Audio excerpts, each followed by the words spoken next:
How do you pick your stocks? Because you know what? In today's world, in today's market, I don't even know if we need to look at fundamentals or valuations or even charts. Hell, just pull up your Facebook, your Instagram, your TikTok, or Twitter and look at what VCs and what CFOs are tweeting about, and that's how we buy stocks. It's nonsense. What the F is going on?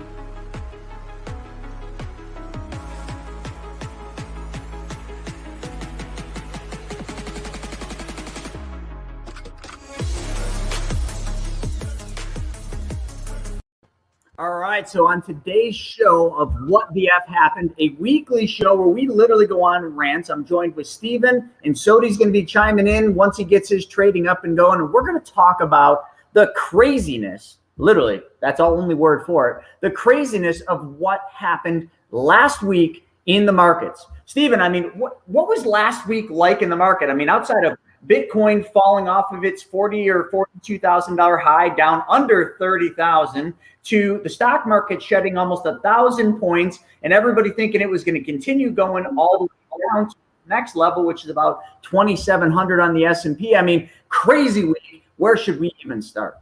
There is a nationwide scramble to get more doses of the COVID-19 has battered the global economy, causing the worst recession since the Great Depression of the 1930s. Today, I'm signing an executive order that directs the whole of government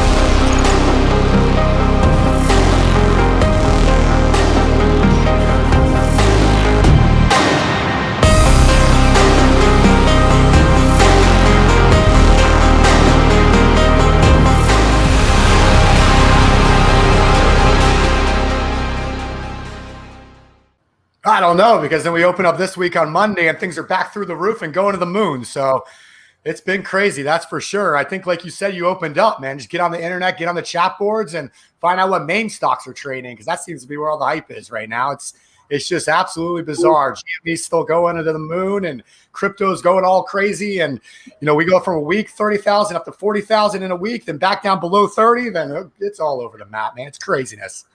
Yeah, and I don't even think anyone was out tweeting. I didn't see Elon Musk tweeting. I didn't see anyone else sending out any tweets like, oh, Tesla's overvalued and Tesla tanks, or, you know, I'm buying Dogecoin and Dogecoin goes through the roof. I mean, hey, that's the world we live in. But you know what? A lot of people are just like, well, I'm going to get it while the getting is good. And I agree with that. But there's also a lot of people out there making stupid decisions by buying into this hype, buying into the FOMO, buying into this crazy euphoria that this is never going to end.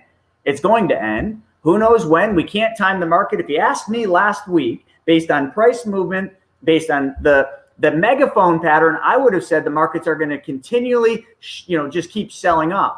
And I thought we would have seen the S&P go from the 4,000s down to the mid 2,000 range, which would have been a huge sell-off, over 30% correction. But that's not what happened. It bounced and it went back up. And a lot of people are like, wow, well, this is the normal. No, it's not. This is nothing even close to normal, but it's not something that hasn't happened. And, Stephen, the funny thing is I'm a bit of a nut and I study history, primarily 1918 to 1934 was about the range I've studied the most. I've read countless books on this. I've watched all sorts of YouTubes on this. And here's the thing. Last year, I think it was last year, I'm almost losing track of time. We had COVID. Was that last year or was that the year before? That was last year, yeah. So last year we had COVID. The markets in a month's time shed 30+%, okay? Because of COVID, the country shut down, the world shut down, and the stock market sold off. And a lot of people sold off with the market selling low. Some people were buying during that period, which was really smart. And then the market did what's called a V, and it bounced back. And now we're at all-time highs. Valuations, PE ratios are through the roof. Actually, valuations don't even make sense, but PE ratios are higher than pretty much they've ever been. So when you really look at this thing, and PE stands for price to earnings, when you really look at this, you got to make really an assumption. You got to make an assumption that we are truly in a bullish type market based on 100% speculation. And not only that, I'll tell you why this is happening. Last week when the market sold off, the market should have pushed through that level. But markets work in very predictable patterns, okay? Not only a 10-year pattern, a 45-year pattern, and a 90-year pattern, which will cover those bigger patterns, but they also work in support and resistance levels. And if you follow them and you look at the megaphone pattern, that support and resistance level goes from this big to this big to this big to this big. Today, it's like that big, if you can kind of see. It's so small. So the stocks and the entire markets are just bouncing off of that floor up to the ceiling. Why? Why didn't it go the other direction? Well, there's obviously some hedge funds and a lot of people that don't want it to go down. So what they're going to do is they're just going to plow a bunch of money in and bounce it back up to the next level. It's a trap. I've been saying this for a while. It's a bull trap, and a lot of people are going to get incredibly hurt with this. So what is your take on that? And then let's get into some of these topics that we got today. So we got some good ones. Yeah, let's get into it. I mean, like you said, there's a lot of, this is WTF. There's a lot of uffery going around behind the scenes right now, and that's kind of helping keep all this up too. So you got to play in the world that we live in. So figure out ways to take advantage of it.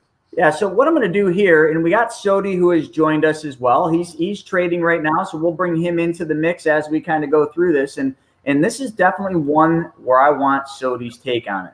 So what we've got is we've got some charts that I'm going to throw up on the screen here, and we're going to ask Sodi his opinion on what he thinks of this. You with us, Sodi?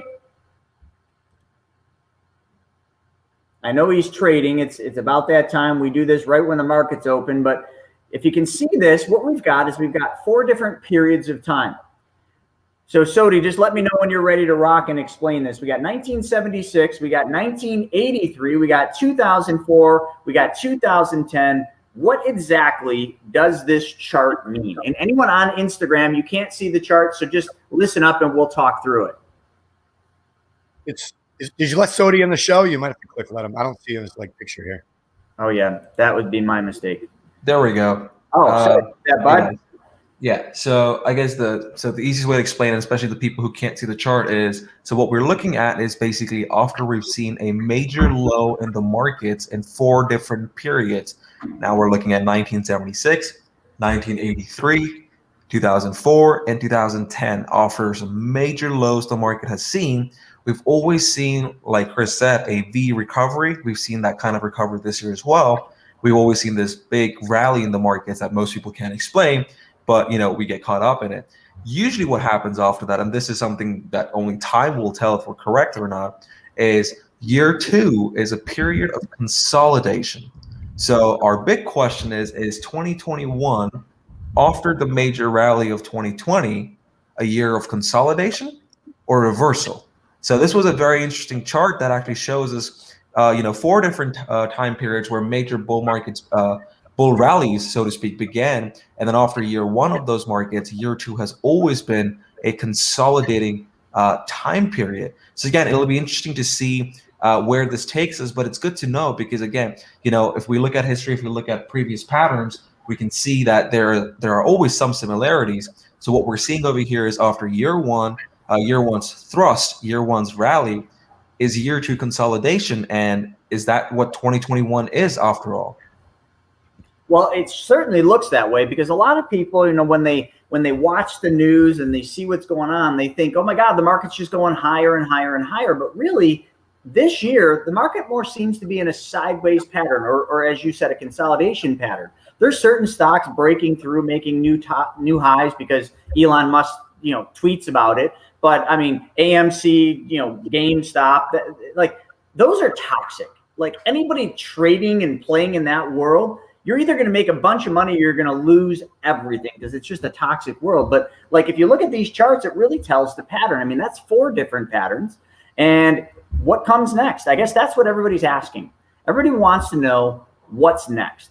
Are we going to continue to see a sideways consolidation period? Are we going to see, another bull market rally? Are we going to see, everything fall apart in a big correction? And I know you can't time the market, but what would be your best take based on these 4 charts on what is going to happen next into 2022? So again, these are difficult markets, and like you said, nothing makes sense. What the fuck happened? So we have to be careful. I think this is time where, whether and there's a very popular saying on Wall Street, which I love. It goes, bulls make money, bears make money, pigs get slaughtered. So don't be a pig. So if you're whether bullish, whether you're, bearish, doesn't matter. Be smart. Know what the history says. Know what the markets are. Be able to understand it. Don't go all in with everything. Control your risk, And again, just remember, bulls make money, bears make money, pigs get slaughtered.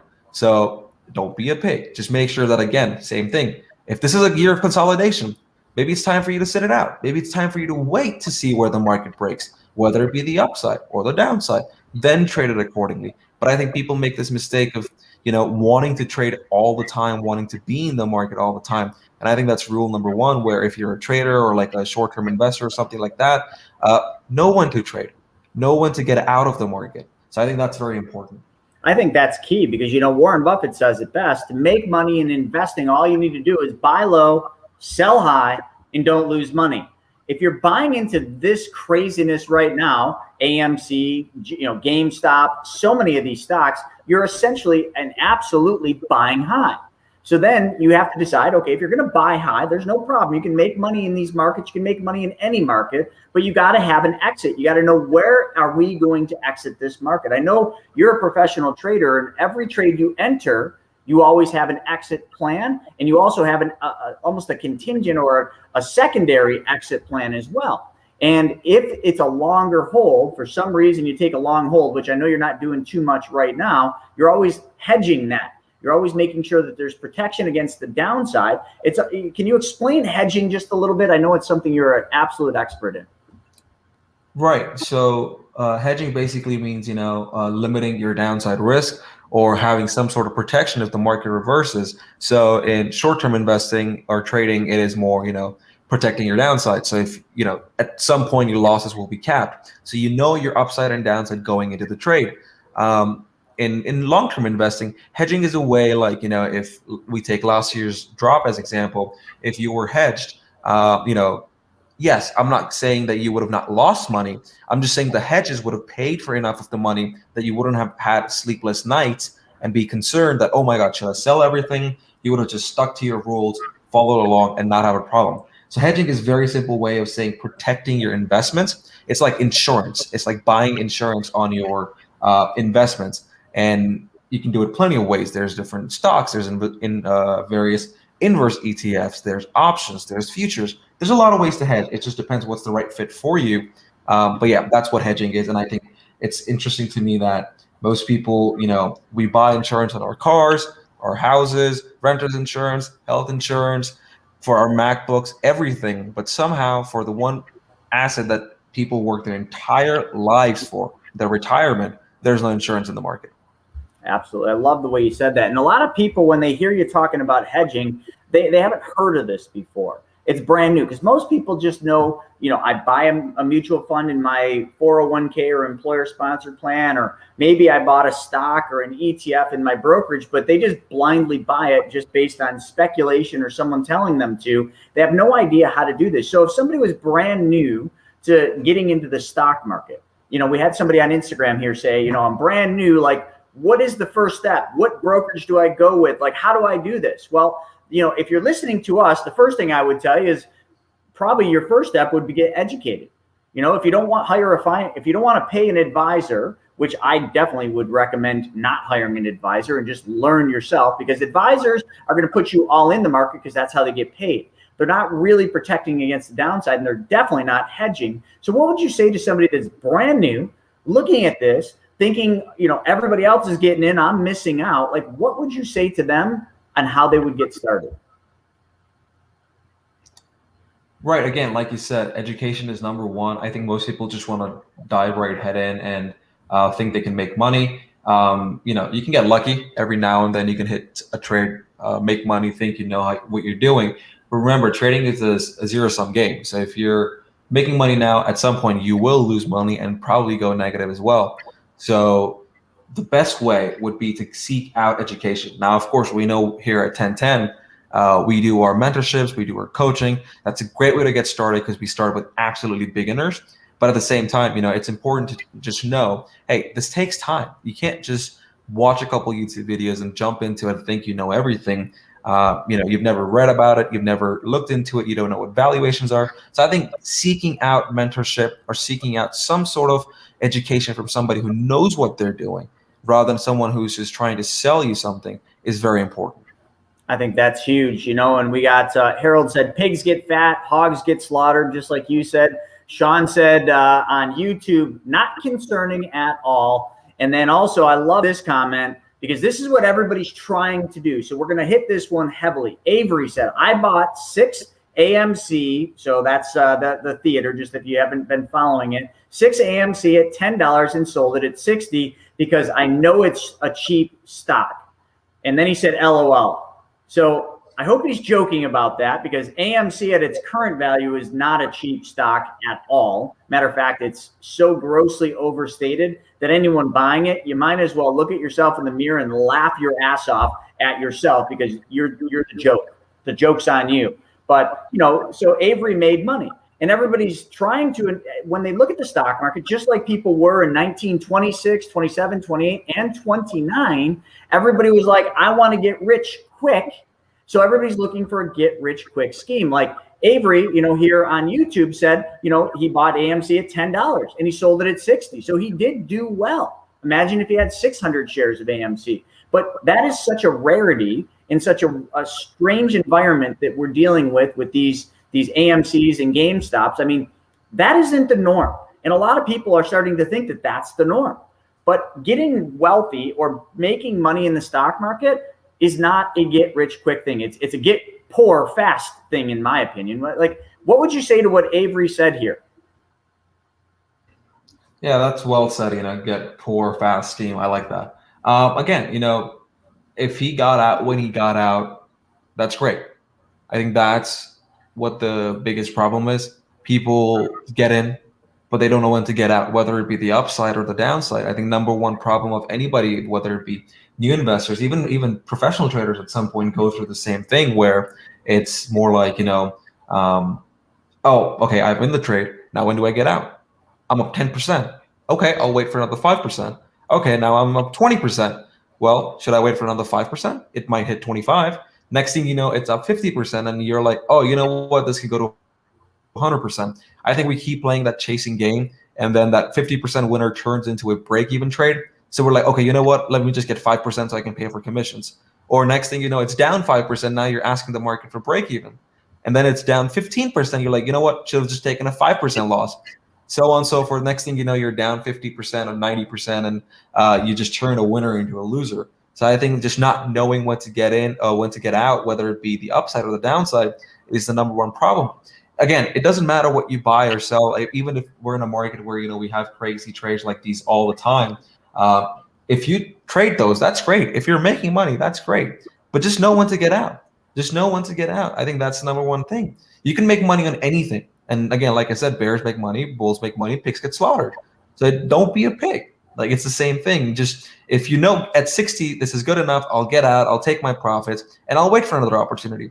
Fantastic. If you know, hey, you know what, 25% loss is the max I can take, all right, get out. That's great. But don't get greedy and turn a winner into a loser. Trust me, you'll hate yourself.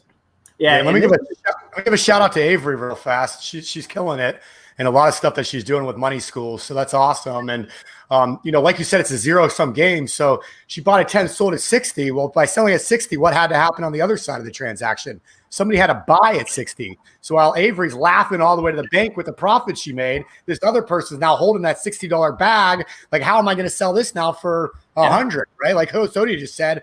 And so be very, very careful with that kind of thing.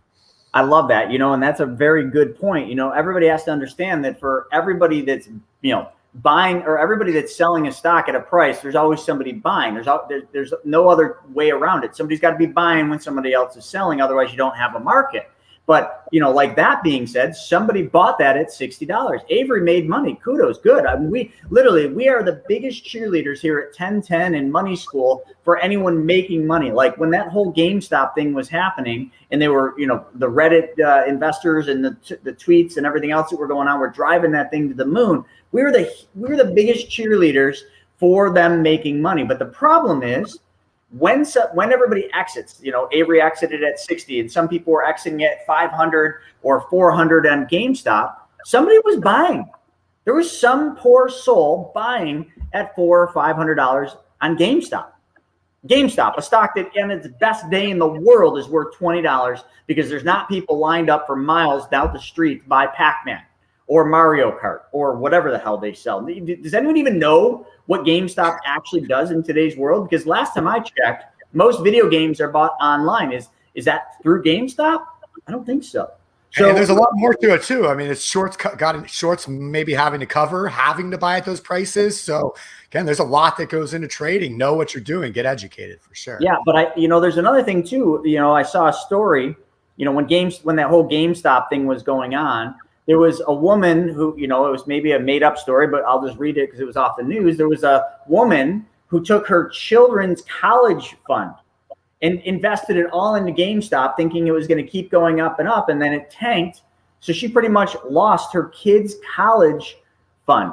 Like, that's the reality. Remember, like, for some people that are experienced, they're making money. For other people, they don't know what they're doing, and they're just buying into the euphoria. And unfortunately, that buying in or that losing of money sometimes means somebody's college tuition is gone.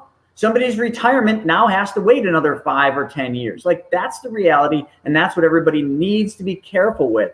And Corey said, this is the last one I'm going to ask you, Sodi, and then I'll let you get back to trading. But Corey said, what role, and a lot of people think that they have a lot more control and power, but what role do consumers being directly involved in the markets like Robinhood,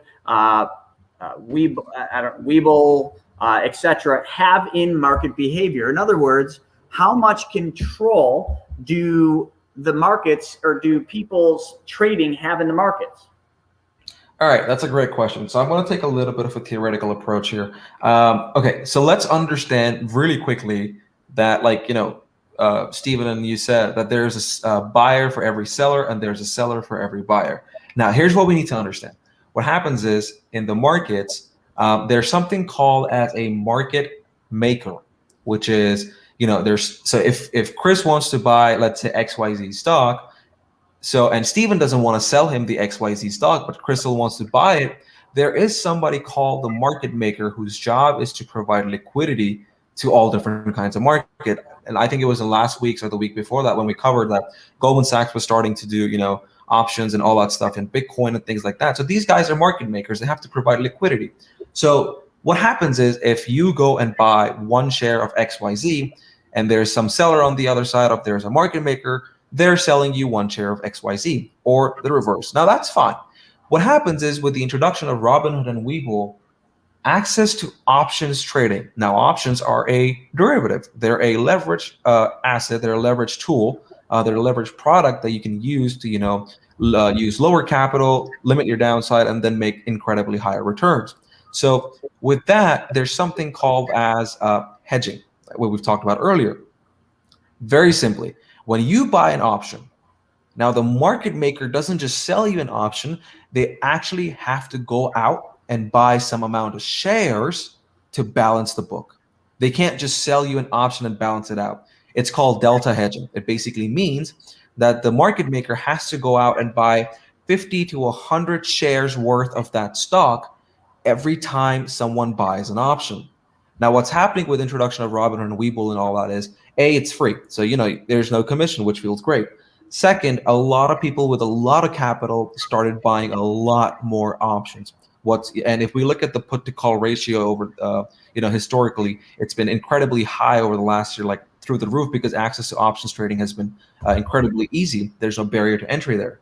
So what happens is very simply that every time somebody's buying a call, now whether it be a $500 call or a $10 call, doesn't matter. The market maker still has to go out and buy an equal amount of shares to balance the books. Now, that has really caused what's called squeezes, what we learned about, like with this whole GameStop thing. Some people will call it a gamma squeeze, a delta squeeze. This is where options expire worthless and the market makers let go of the stock, flooding the market with some stock, or the other way around, when everybody starts buying options, call options, call options, call options, the market maker has to keep buying more shares, more shares. Thus, if people start to buy more calls, there is a direct relationship in the increase of price. Very little, sometimes higher. So that's what's happened. So access to options trading for everybody at cheap prices has in some way affected the market, where it may not be actual institutions buying stocks. It may just be the market maker balancing their books. But eventually things do seem like they're continuing to go up. So hopefully that made sense, but that's something we can talk more about in next time. It's called delta hedging, is what basically has caused some of these massive runs that we've seen. Yeah, and the interesting thing about that, is if we just take a trip back in time, not that long, even just a couple of years ago, when the average investor made trades, and thought, wow, I have the ability to move the market, that was just not even possible, just a fallacy, because institutions move the markets. The Bank of America, the hedge funds, all the big players were moving the markets, and the individual investor really had nothing that they could do to move the market. But in today's world, because of what you just said, the easier access, the more availability of the options, and the market makers having to cover this huge increase in options. And, Warren Buffett's got a unique take on options, but we'll save that for a later one too. So when you're actually thinking about it today, well, and you saw it, the average investor certainly can move the market. You saw it with GameStop, you see it with AMC, you're seeing it left and right. They tweet or they go on Reddit and they do this, and it is moving individual stocks. Maybe not the overall markets as a whole, but are we far off from that, where maybe eventually the individual investors pooled together, banded together through things like Reddit and social media, maybe then they are a much bigger force than the institutions. I guess we're going to have to wait and see what happens, but it looks to be going that way. But, over here, I think this chart, and I'm going to just Steve's got some great questions here from YouTube. What's going on in crypto? I promise you we're going to cover crypto. We'll never leave you crypto folks in the dark. And then he goes on saying GameStop is getting into NFTs.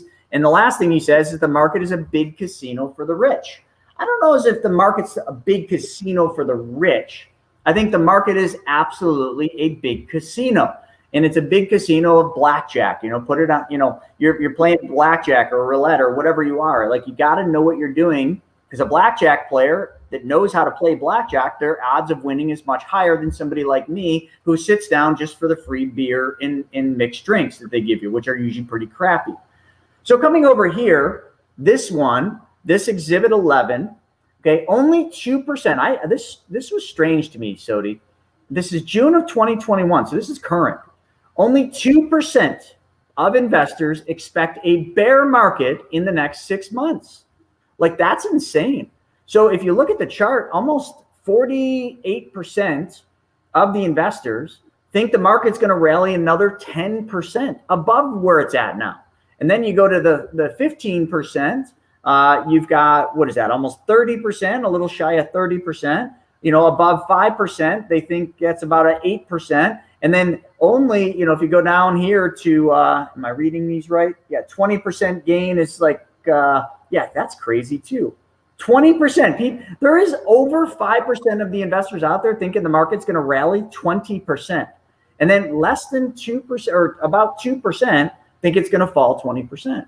That blows my mind. I would have literally flipped that and said that the opposite was true. But I think this right here shows you a couple things. It shows you right now we are in a crazy speculation period. We are in a period where the euphoria and the FOMO is it's at high level. I think everybody's high on this stock market just going up. But make no two ways about it. The exact same thing. Read a book, watch a YouTube video about 1929. The market took a big drop and they thought it was all over. And then institutions and the bankers, back then it wasn't the government, it was the bankers, piled money in, and all the outside investors piled money in, and it drove the market to a crazy new high where I bet you any money in 1929, the numbers probably matched this. But history proves different. Did the market continue to rally 20% or 10% or 15%? Maybe for a week, couple months, less than a year. And then what happened after that? Game over. So we really have to kind of look at this and say, is this sustainable? Can the market continue to drive to new levels, to new heights? Stephen, what is your take on this chart right here? It kind of goes along with what we see through history. People don't, the FOMO, the fear of missing out. They don't want to miss out. And all they do is hear all the positive news. If you turn on the news and listen to the talking heads, it's almost all positive. Like, buy this, buy that. Things are going up. Things are great. You listen to the Fed meetings. Oh, inflation is transitory. Don't worry about this. Don't worry about us printing trillions and trillions of dollars. That's all part of modern monetary theory, and that's how it's supposed to work. And this is all great news. So, you hear that enough and you start buying into it, and your financial advisors are telling you, listen, don't worry about it. Over time, the markets always go up. So even if we see a little correction, hey, don't worry about it. And they're still buying. They're still investing your money in the stocks and in equities and, all over the place. So, what's stopping it from continuing to rise? And when is that going to turn? Well, I'll tell you, when it does turn, it turns quick. And that's why you see that avalanche. And that's why you see that crash happen. And that's why you see the majority of Americans lose a lot of money. And that's why you see the large majority of Americans, about 95%, are not able to retire the lifestyle and at the age that they want to, because they listen to this hype and they listen to this buy-in, and it just doesn't work. It's just craziness. So this chart actually kind of makes sense in its own backwards, strange way, right? It really does. I think you nailed it. If everybody's buying into the euphoria of the FOMO, then this chart makes all the sense in the world. It would only make sense that the general sentiment of, the overall markets, so we'll call it 98% of all the investors out there, think the market's going to continue to rally. And they'll think that way until it doesn't. And that's a perfect lead-in to crypto. Everybody that comes to what the F happened. And just so if any of you are joining us from Instagram, Facebook, all the different channels, YouTube, you are watching What the F Happened, a weekly show we do every single Wednesday at the exact same time, 9:30 Eastern. And we talk about the week in review. And we go on rants all the time. Like, you're going to get rants. And sometimes you might not like it. Good.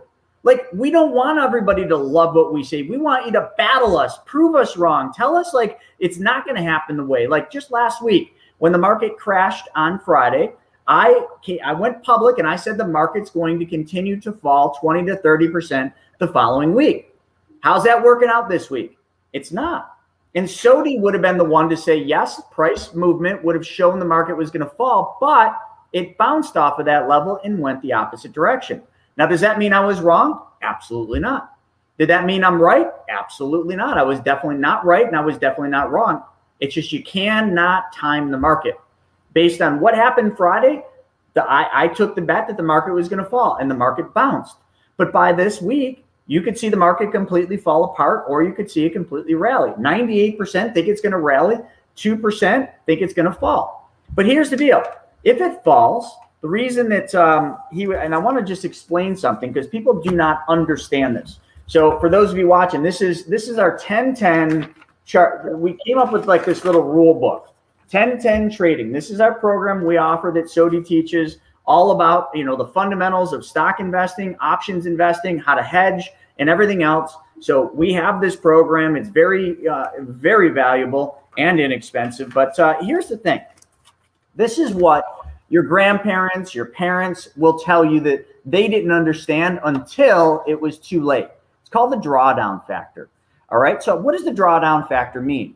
Well, let's just say Friday, the market fell. Let's just hypothetically say it fell 20%. It didn't, but I'm just making this up. If the market falls 20% and you didn't get out and you wrote it down 20%, but then the next day the market bounces back 20%, are you even in your account? That's my question. How many of you can tell me that? So any of you watching, I want to know if the market falls 20% and you ride that 20% all the way down, okay? But then the next day, the market bounces back 20%. So the market, the S&P 500 or Dow, whatever, is back to exactly where it was the prior day when it went down. Is your account back 100%? Like, did you not lose anything? How many of you can answer that question? Well, I see some stuff coming in from Instagram here, and, some people are kind of saying, I don't know. But here's the deal. The answer is no. your account absolutely would not be back. It's called the drawdown factor. All right. So here's the deal. If you lose 20%, you have to make 25% just to get back the 20 you lost. But it gets worse. If you lose 30%, you have to make how much? 43. So we got more people saying it's even, I think, but logically that would make sense, right? If I lose 20 and the market comes back 20, I'm even. You're not, because you lost 20%, which means now your balance is down 20%. Your balance now has to work twice as hard or harder to get back to your even, which means, and these are the numbers, if you lose 20, you got to make 25. If you lose 30, you got to make 43%. Okay, and now this one's a good one. Well, actually, let's stick on the 30. Why is it that, and maybe I see this a lot more, and Sodi sees this a lot more, and so does Steven, in COVID, when the market fell 30%, and then the market rallied and came back, people watch the news and like the market's at all-time highs, from where it was prior to COVID, the market's exceeded it. And then people get their statement in the mail and they're looking at it with kind of weird looking face going, honey, can you look at this? Did you see on the news the market was at an all-time high, which means it's higher than where it was before we started COVID, but our account's still showing a loss. Like, get that advisor on the phone and tell him he better start doing something because we're going to fire his ass.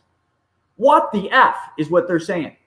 But what the F is on them because they didn't understand the drawdown effect. If you lose 30, you got to make 43% to get back the 30 you lost. You lose 40%, you got to make 67% to get back the 40 you lost. And if you happen to kind of lose 50% like 2008, well, you got to make 100% to get back the money that you lost. Do you understand that? Does that make sense? It's very important that you understand the drawdown effect because a lot of people think I'm just going to invest for the long haul. If the market goes down today and it comes back tomorrow, I'm good. No. If the market goes down and you ride it down, your money has to work that much harder just to get you even. Then you can push to new levels. So for all these 98% that think the market's going to rally 10% or 20%, God forbid that there's a correction where the market corrects 30%, then they got to what? They got to make how much to get back the 30 they lost? 43. Does anyone think that's going to happen? Probably not. So that's a really important topic. So we're going to move on to the next thing. Steven, anything to say, or Sodi, anything to say on the drawdown effect? No, it's very important to understand. Absolutely. All right. So let's see. No, we'll go higher. Yep. So Lynn's been around the campfire with us for a little bit, and so has Avery. So they both understand the drawdown effect, but most people do not. So it's important. Write that down. 30%, you got to make 43. 40%, 67. 50%, 100. Just remember those numbers because if you lose, you're not going to be even until you catch up. Let's see, we got another neat little thing here. And this one is kind of totally off topic. And all you crypto people, I've got something really cool for you. But I wanna show this because this is interesting. So how many of you follow the NCAA or any of that stuff? Any of you follow professional sports? This is kind of a good one to talk about. We're just going to spend just a quick second on this. But the Supreme Court allows more athlete compensation in NCAA. So what does this mean? I mean, Sodi sent this over to us, but the U.S. Supreme Court cleared the way for greater compensation for student athletes in a decision that may loosen the National Collegiate Athletic Association grip on college sports. So now I'm taking this at face value. Does this mean now that college, or student players can now make millions of dollars through endorsements? Does that mean that Nike can grab the next superstar before they're in the NBA and pay them $1 million endorsement? I don't know. Sodi, what's your take on that?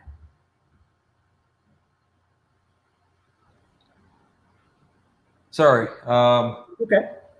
Yeah, no, again, it's like, we've had this conversation going on for so long that should the athletes be allowed to pay, should they receive compensation and all those things like that. I think it's just, there's always been this, call it whoever side you're on, like there's always an argument for or against it. But I think this is a good thing. I think the athletes deserve more. And I think, I used to be an athlete myself, so I would definitely side with them. I do have a bias here. I'm sure the NCAA has reasons not to. I'm sure that they think it would make things more complicated or difficult in the long run, whatever the reasoning may be. But but I think I'm going to have to side with the athletes over here, because the biggest argument I've heard of why athletes should not get compensated has always been, well, how do you know who to compensate fairly? Well, who's going to, what sport are you going to pay what? And I think that's great now, because if, like you said, Nike, Adidas or anybody, they decide to go after, they, I think, are a better judge, and I think they have better metrics to figure out who is a better athlete and what they deserve in compensation, and how it can help their brand. So I think it'll be interesting to see, because every athlete has a bigger drive now to want to be the best, to know, hey, what you're doing here is not just for your college; it has a lot more, implications. So I think it'll be interesting. I think it brings more competition to the game. I think it brings more fire in the athletes to be, hey, you know what, we deserve more. And if we do well, we might as well get that big check now. But again, we don't know what the full details of this are, like what is allowed, what is not allowed. But it'll be good to see, because again, the athletes deserve more. I agree, and I'm gonna put my 2 cents in with this. Pay the athletes, let them work hard for what they do. Steven, you're a big sports fan. What's your take on this NCAA ruling? Yeah, I mean, like Sody said, it's been going on a long time, and it's been a fight that's gone back and forth. I can understand both sides. I mean, college is about the athlete. College is about the experience and getting you ready for the next level. So adding money to that, I mean, college is hard enough. They're still young people. There's so much pressure on them as it is. So adding money to that mix, could be an issue, a challenge. College kids, might not be in a position to make the best decisions, but they need to focus on college and the next level. Many of them, once they get to the next level, they get all that money, they start, spending on crazy things. Rightfully so. They're making millions of dollars and they're very good at what they do. But, being able to at least pay them some, and I don't think that this is going to allow for millions of dollars. I think this is just going to allow for some compensation and different things like that right now, at least. We'll see where it goes. But I think it's the right step forward right now for college athletes. I mean, they do work so hard, and so many of them have to live like on nothing because they can't make money. All their time goes to training and practice and getting better at what they do. It's just one of the downsides is, how are some of these, smaller schools going to try and compete and get athletes to their programs when the bigger schools, hypothetically speaking, would have more money to throw around. So we'll see where it goes, but in my opinion, it's a good thing. And, yeah, I mean, I saw Steve real fast with the extra percentages, going back to that last one. Just a real quick way to look at it, Steve. If $100,000, you lose 50%, you now have $50,000. Well, to get back to $100,000, if you just made 50% back, you lost 50%. If you just made 50% back from 50, it takes you to 75. So you need that 100% gain just to get back to that $100,000 level. So hopefully that makes a little more sense there. Absolutely.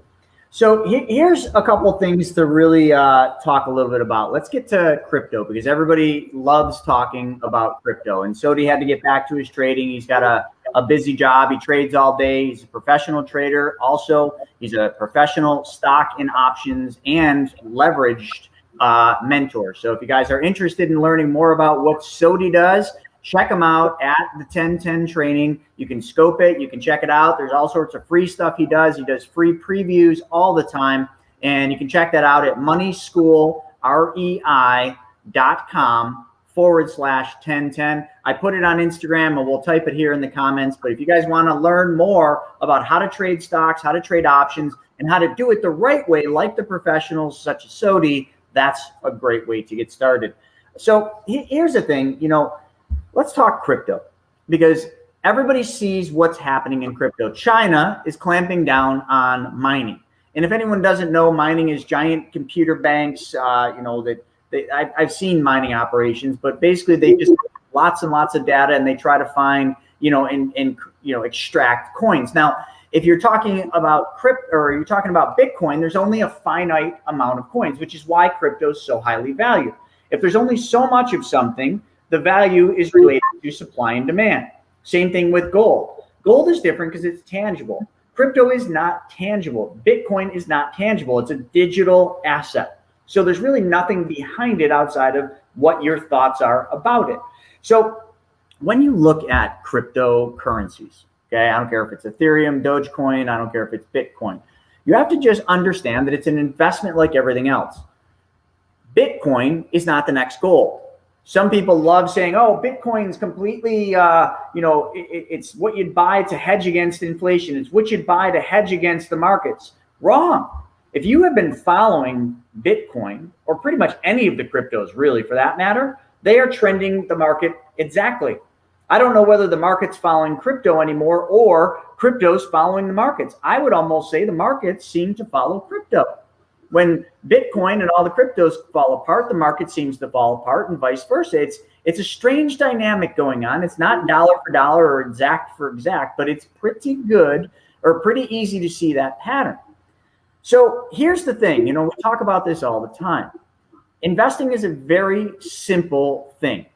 It revolves around some very simple principles and simple rules. Now you can make it very complicated. You can learn about all the Greeks and the MACD, the stochastics, the momentum chart. You can do all that. Technical analysts do that, and you can too.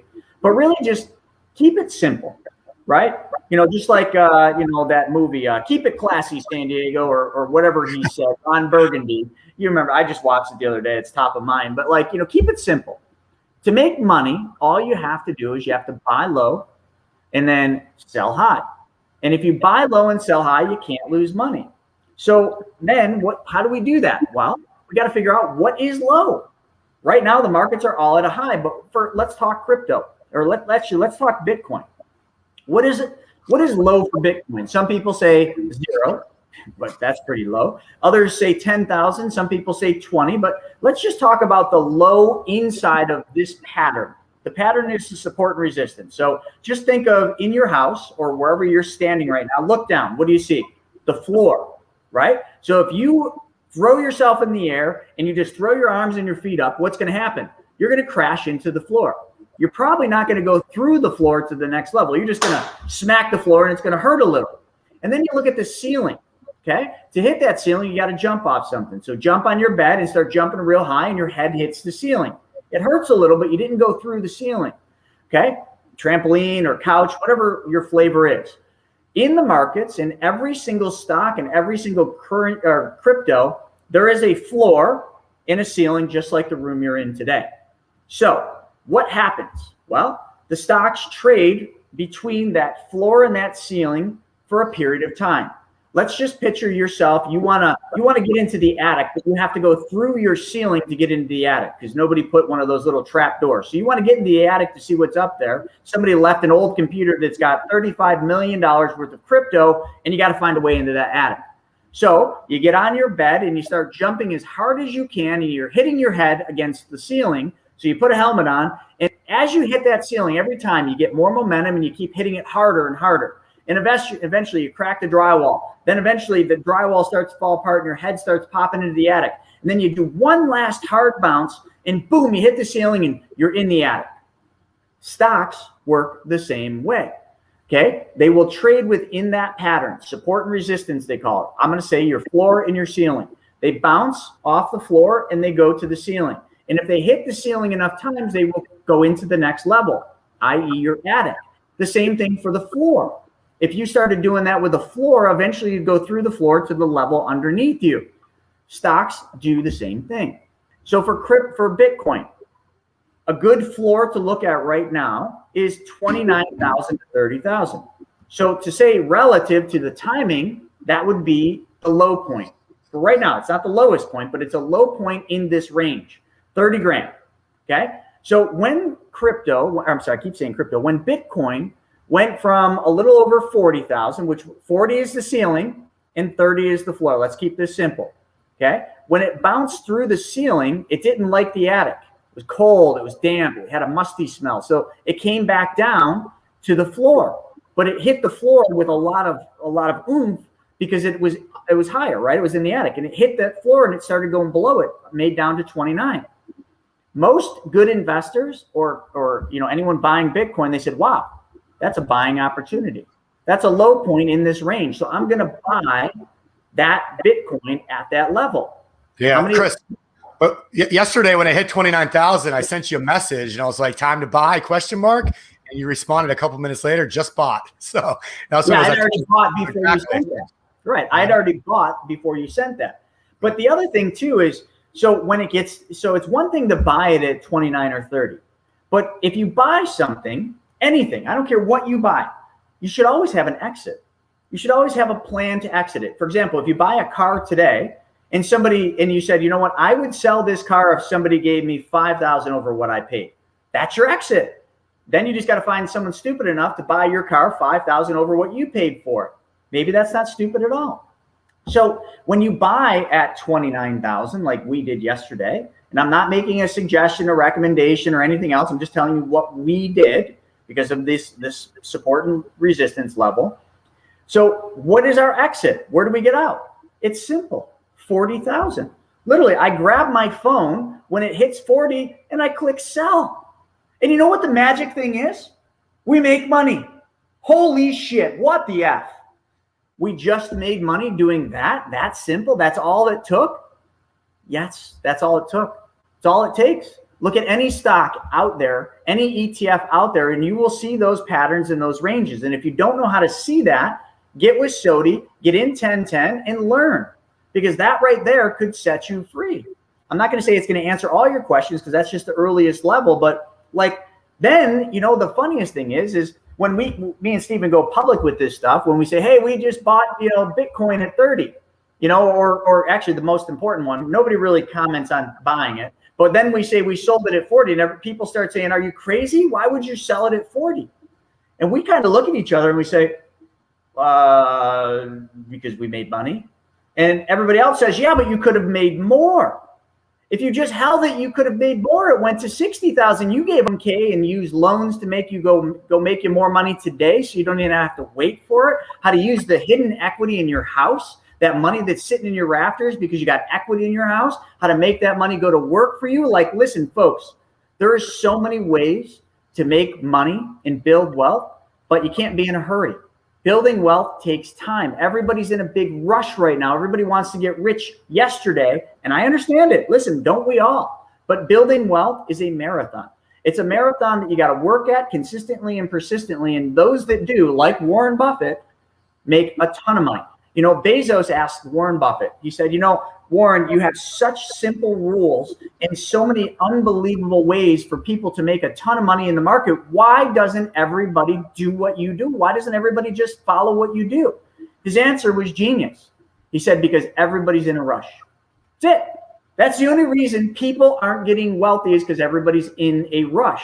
And when you're in a rush, you make stupid decisions. You buy high, you sell low. Like, you do the opposite of what you should do because you damn well need to slow your ass down and just focus on being consistent and persistent with a goal and some rules. So freaking simple.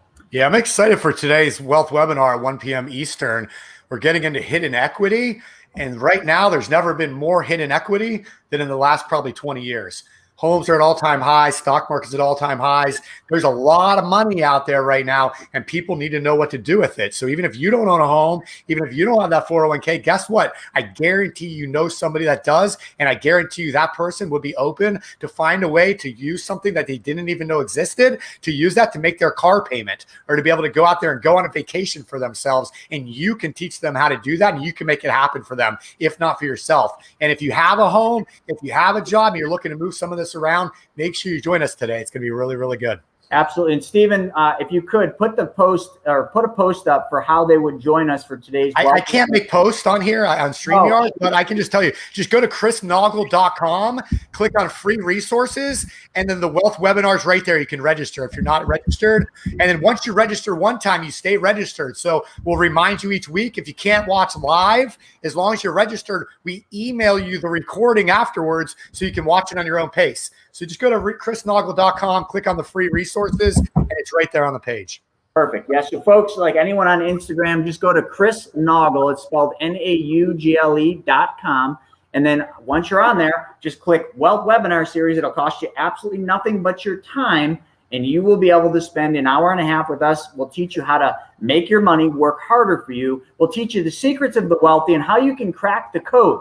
Literally, no advisor is going to teach you what we're going to teach you because there's no money in it. That's why it's called cracking the code. There's no money in them teaching you how to be the bank because that's making them you're basically putting them out of a job. They can't manage your money because you're learning how to manage it yourself. And the best part is you are always going to be the best steward of your money. Nobody's going to care more about your money than you are. But and let me say this. Yeah. Steve Smith wrote on here, tomorrow is not promised. People live for the now and want that instant gratification. What fun can you have at 65? Absolutely. But let me add this. If you're 65 and all of a sudden you're going out there and you're having a great time and you're not properly set up or planned for that, guess what's going to happen? You're going to run out of money. Especially if you have all your money in the stock market and you plan on living off that. When this crash comes, that money's going to evaporate. It's gone. And how much fun are you going to have having to go back to work at Walmart or have to go back to work somewhere as a greeter to an entrance of a place, right? That's not a lot of fun for retirement. So let's make sure we have your finances in order. Today, we'll teach you a strategy. We should get to it on the wealth webinar called creating predictable, guaranteed income for the rest of your life. And that's how we set you up. So no matter what happens in the markets, whatever happens else in life, you can go out there and live the retirement that you want and not worry about running out of money. So let's get you educated and set up and then go out there and enjoy it, because you're absolutely right. Tomorrow is not promised. And this is no dress rehearsal. You got to get out there and live your one life right now. This is definitely not a dress rehearsal, folks. You better take this stuff real serious. I put the post on Instagram and I also put it on YouTube and all the other channels. So just join us. Oh, and if you're working and you can't make one, you're thinking, darn it, I can't make 1 o'clock. We'll send you the recording. Just register. You got to get in the game before you can play the game. We'll send that to you. And let me throw out one more thing before we get to the final wrap up. This is something really, really special to me. And, John and Lori and a bunch of others are actually already part of this, but we're doing a once-in-a-lifetime event, okay? It's August 27th to the 29th. It's at my house, okay? My brand new house that we just bought. We're doing it down in a very cool environment, but we're doing a mastermind. But it's not a mastermind that you're going to come to learn. It's a mastermind you're going to come to make memories. What kind of memories? Well, first off, you're going to be surrounded by 100 millionaires, the guy that bought the Yankee Stadium, the coach of coaches who sold and exited a business, many businesses, at hundreds of millions of dollars. You're going to have, who else is going to be there? We got a celebrity. I can't tell you who it is, but we've got a celebrity that was in a Hollywood movie, a very popular one, a football movie. But not only was he in the movie, he was who the movie was written about.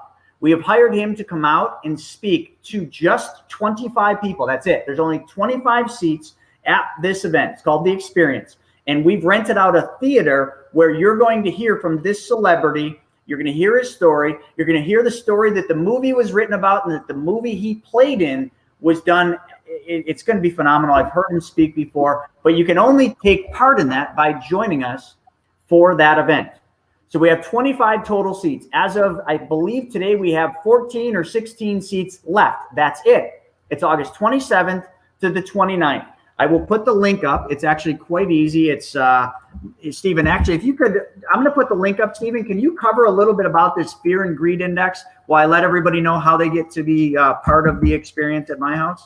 Yeah, definitely. The experience is going to be awesome too. I'm super stoked for it. So it's going to be a lot of fun that weekend. And I hear we're starting at 6 a.m. and going all night. So we'll see what goes on. All right. So let's see. What emotion is driving the market now? The fear and greed index. So we bring this up every week and kind of close out with it. This just shows a general opinion of an emotion of what's going on with the markets, with the general public. Are people feeling fearful, or are people feeling greedy? Meaning, are people kind of backing away and starting to look for alternatives, or are people all in, buy, right? So last week, I think we hit 50%. Previously, we were down like 35% over in the fear side. But over time, so things were going up and up. People were getting greedier and greedier. This last week, the market fell almost 1,000 points for the week. So, it looks like this new index, we're creeping a little bit back into the fear, but we're still in the neutral rating. Anything between really 40 to 60% is considered neutral. So people are, kind of just, they're feeling optimistic about things, but they're, starting to say, hey, what is going to happen? Or, hey, if we can lose 1,000 points in a week, like, what if we do that several weeks in a row? So they're starting to maybe think a little bit from that 50 back over to the 45, but overall still in that neutral position. So we'll see where this goes. That kind of goes along with everything we've been talking about today and the way people are looking at these markets. Absolutely. So I just put the link up for the experience for the 14 seats. I can't remember, 14 or 16 seats in there, and you guys can join us at that. And like I said, there's only going to be a few people allowed there. But yeah, I think the fear and greed, we've been tracking this very, very closely, trying to see where we're going to go. And this, you can see now, we were just starting to kind of get over into the extremely good sector. Now we're kind of coming back, and probably because of Friday's pullback. And you can see it follows these patterns. So just remember, every stock has a support and resistance, a pattern you can follow. It doesn't matter whether it's Bitcoin or Ethereum or Dogecoin. God, if you're buying Dogecoin, I still don't comprehend that one. But check it out and make sure you guys get part of it. And Stephen, anything you have to say in closing on today's What the F Happened, the weekly show where we talk about the craziness going on in the stock market today? Yeah, I mean, all I want to say is stay frosty, right? I mean, be ready. Just because we saw this bump at the beginning of the week back up from the drops from the losses last week in the stock market, anything could happen, man. It's fair game out there. GameStop's still over 200. Bitcoin's making a bounce from 29 up to 35 again. It's all craziness. So just stay frosty, stay protected, get educated, get prepared. And maybe next week we'll start getting into real estate, because you guys look at all these charts and these lines and these ups and downs and these daily moves and all over the place in the stock market just drives me crazy. So I kind of stay back a little bit. I leave that up to you and Sodi primarily. But if you want to talk real estate markets, what I think is going to happen with real estate, maybe we'll do that with one of these WTF weeks as well one time. But yeah, till next week, we'll see you guys at 1:00 today for Wealth Webinar Wednesdays. It's been a lot of fun. Thank you. Absolutely. And we're going to close out with the meme. Oh, you look at the metrics. Wow. I decide if a company is doing well by seeing if they're in VC's Twitter bios. That's how we open today for What the F Happened, and that's how we're going to close out today. So thank you all for your comments. Thank you for joining us. This show happens every single week, so make sure you join us next week, and we'll have some fun. Until then, stay frothy.